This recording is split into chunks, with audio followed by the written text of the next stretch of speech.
Hello ma'am. हाँ जी sir. Ma'am NABARD में इतने सारे कंपोनेंट्स हैं, इतने सारे सब्जेक्ट्स हैं, किसको प्रायोरिटाइज करें किसको ना करें, बहुत ही कंफ्यूजन सा क्रिएट हो जाता है। एग्जाम देते समय हमें समझ नहीं आता कि हम किस सब्जेक्ट को पहले रखें, फिर उसके बाद दूसरे किसको रखें। कोई सोल्यूशन बता सकते हैं मैम इसका? हाँ जी, देखिए अगर आप नाबार्ड के लिए प्रिपेयर कर रहे हैं तो पहली चीज तो आपको ये ध्यान में रखनी है कि जो फेज ये इंश्योर करेगा कि आपका नाम मेरिट लिस्ट में हो वो है फेज 2। तो इस बात को ध्यान में रखते हुए हमें फेज 1 और फेज 2 की तैयारी साथ में करनी है। और फेज 2 की इंपॉर्टेंस को ध्यान में रखते हुए जो सबसे इंपॉर्टेंट कंपोनेंट है वो है agriculture and rural development. ARD को आपको फेज 1 और फेज 2 यानी ऑब्जेक्टिव और डिस्क्रिप्टिव दोनों ही फेजेस के अकॉर्डिंग प्रिपेयर करना है और सबसे पहले प्रिपेयर करना है। उसके बाद जो सेकंड मोस्ट इंपॉर्टेंट कंपोनेंट है वो है ईएसआई।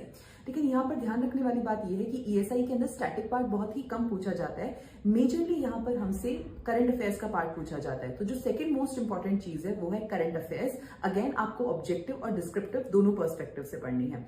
उसके बाद में जो थर्ड मोस्ट इंपॉर्टेंट पार्ट आता है वो है हमारा non merit section. Although non merit section में आपको केवल सेक्शनल कट ऑफ क्लियर करनी होती है, बट स्टिल बहुत से लोग इसे इग्नोर कर देते हैं और इसकी कीमत उनको अपना पूरा एक अटेम्प्ट देके चुकानी पड़ती है। So please don't do that. आपको नॉन मेरिट सेक्शन को भी इक्वली इंपॉर्टेंस देनी है।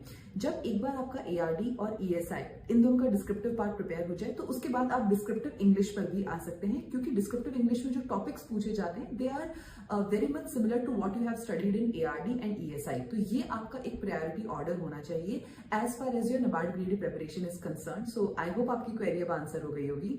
हाँ जी ma'am, thank you so much ma'am. You welcome.